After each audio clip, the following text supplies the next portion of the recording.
Hey everyone, today I'm going to be doing a video breaking down how the CMMG Banshee line works. You may have already seen the video I did on this 5.7 upper here from CMMG that uses the Banshee operating system. However, I now have the opportunity to show you guys one of their 9mm bolt and barrel combos that I just got in for a build that me and Miss OreGear are working on. So I figured because it's out of the gun already and totally unused, it'd be a good opportunity to just better visualize how that stuff works for you guys. I know I'm not the first person to do this. I probably won't be the last person to do this, but I figured since I'm in this position, I might as well do it. Now, in the interest of full disclosure, I did not pay either for this, which I mentioned in the review for this one, or the bolt and barrel combo that I just got from CMMG.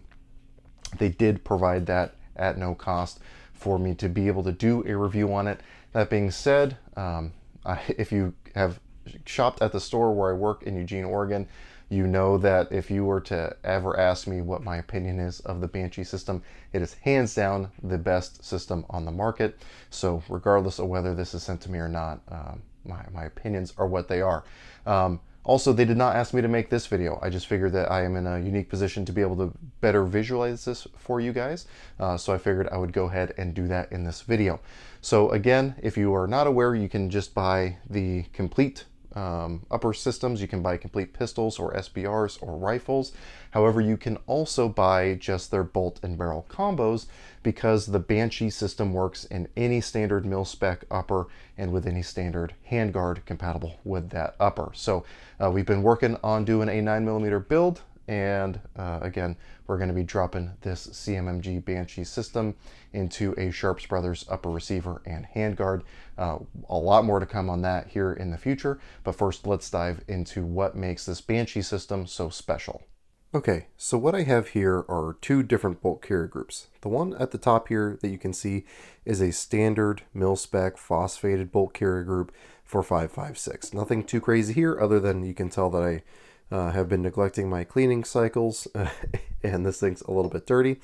This one down here, closer to you guys, is the bolt carrier group for the CMMG Banshee in 9mm. So again, externally and kind of all the way throughout, these two look very, very similar.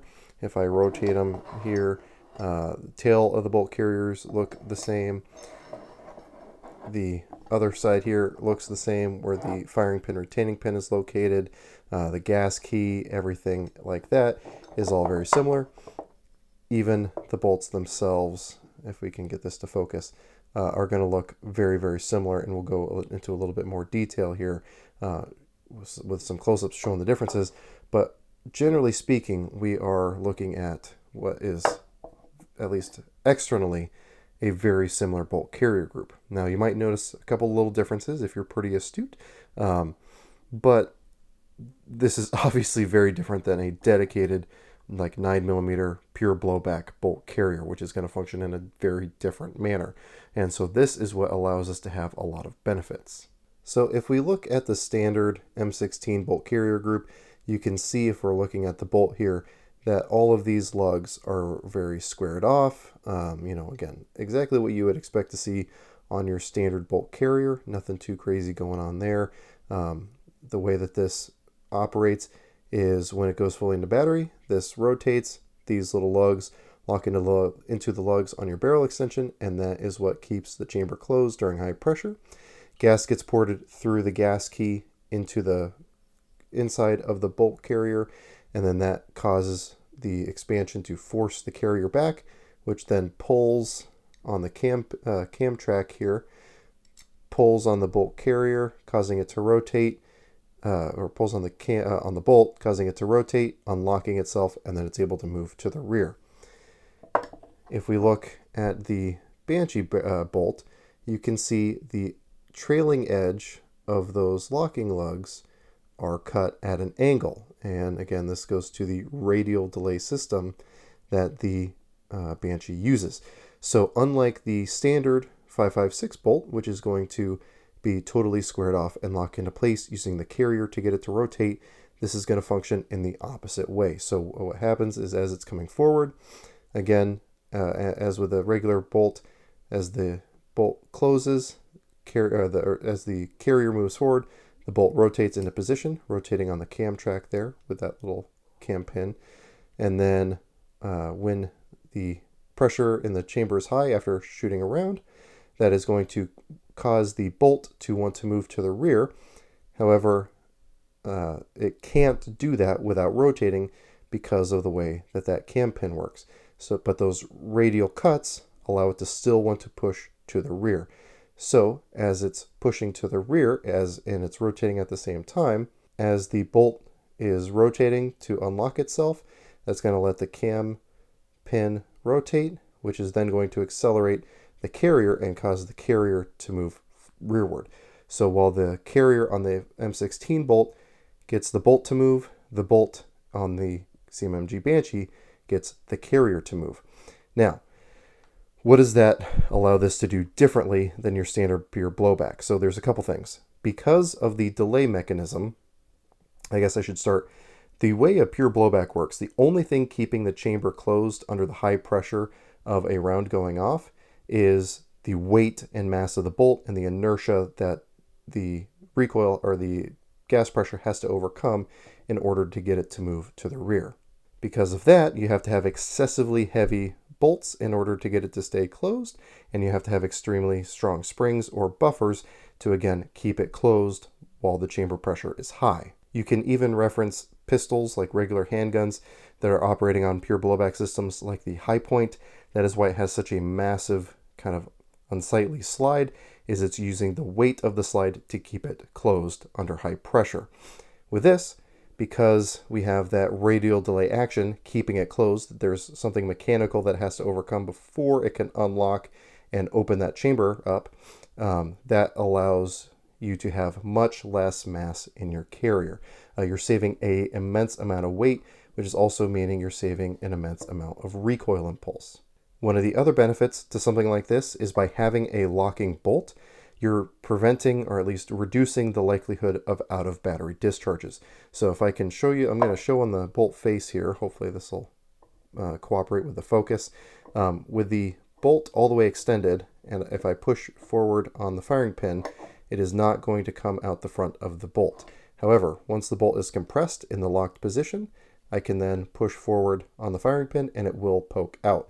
So what that means is that the firing pin cannot physically move forward far enough unless the bolt is closed, i.e. the round is in the chamber and the bolt is locked into the barrel extension. So that reduces the likelihood of those out of battery discharges, which are very, very unsafe. One of the other things, and I don't know the science behind this, I could be speaking out of turn here, but at least my subjective experience having shot CMMG Banshees in 9mm before, is because the bolt remains locked longer, it also means it's usually quieter suppressed. So by allowing that gas to work its way out the front before this thing opens, you're getting less of that gas coming out of the ejection port and directly into your ear, reducing the amount, I apologize for the focus here, reducing the amount of port pop that you're experiencing when shooting suppressed. So it, again, makes it far less recoil heavy because of the light weight of the reciprocating mass. It makes it a much safer system because of the locking mechanism, preventing or at least greatly reducing the risk of out of battery discharges. And then again, for at least my subjective experience, makes it far more pleasant and quieter suppressed because you have less of that gas blowing back in your face and therefore also less noise coming back in your face after you fire a round. Now, one of the other cool things that they do, if you didn't notice already, on the back of the tail of the bolt carrier back here, we have these little holes. And what that allows you to do is, especially if you are using using a suppressor and subsonic ammo, typically you're bumping the weight of the projectile up and you're keeping the gas pressure in the system a little bit longer. So if you wanted to keep the bolt closed longer, you can add mass if you want to. You can optionally add weight inside the carrier at the back here, and then there's a little roll pin that holds everything in place. So you can do that if you want, just to kind of better tune the whole system to shooting suppressed. But again, from my experience, that's not entirely necessary, but if you're going to do a high volume shooting, definitely something worth taking into consideration. Just to visually demonstrate here, we have the barrel here on the right side of the screen. You can see your indexing pin, which indicates the 12 o'clock position.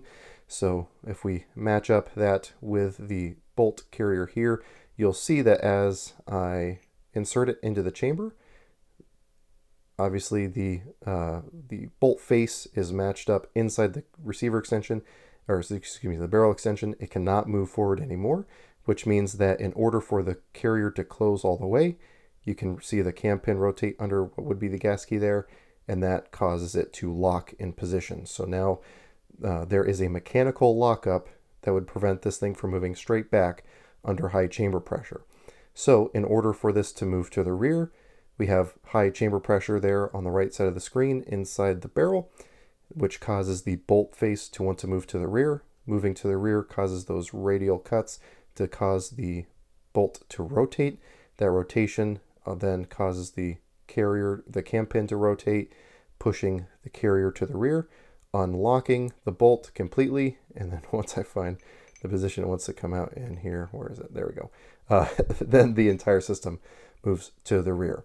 So again, indexes into the barrel extension as would a standard AR-15 bolt. Cam pin rotates off to the side, locking the bolt in place. And then again, the pressure inside the barrel causes the bolt to rotate, causing the carrier to move to the rear, and then causing the whole system to move to the rear as one. So again, just a really, really neat system that takes a lot of principles from our standard M16 bolt carriers that we're used to and just adapts it, I think, in a very elegant way to shooting in pistol calibers as well. So I hope that this video was able to better help you understand what's going on here when you either buy one of their bolt barrel combos or buy one of the complete Banshee systems from CMMG. Again, I think it's an ingenious design that really maximizes the potential of the pistol caliber carbines in AR-15s. Again, these are available in 9mm, 22, 5.7, 10mm, 45 ACP. Really, the list goes on and on and on. And again, not all of them, like the 22 is not going to use this really neat roller delay blowback system, but that roller delay blowback really does improve the feel, reliability, and most importantly to me, safety of the pistol caliber carbine realm in the AR-15. So if you are considering doing a pistol caliber carbine build, or you just want to try something a little bit different, you owe it to yourself to check out CMMG and what they're doing. Again, a lot of really cool stuff going on over there, so I highly encourage you to check it out. Now, if you have any questions, comments, or concerns, you can throw those in the comment section down below. I'll try to get back to you as quick as I can. But with all that being said, as always, I hope you got something out of this video, and I really appreciate you watching.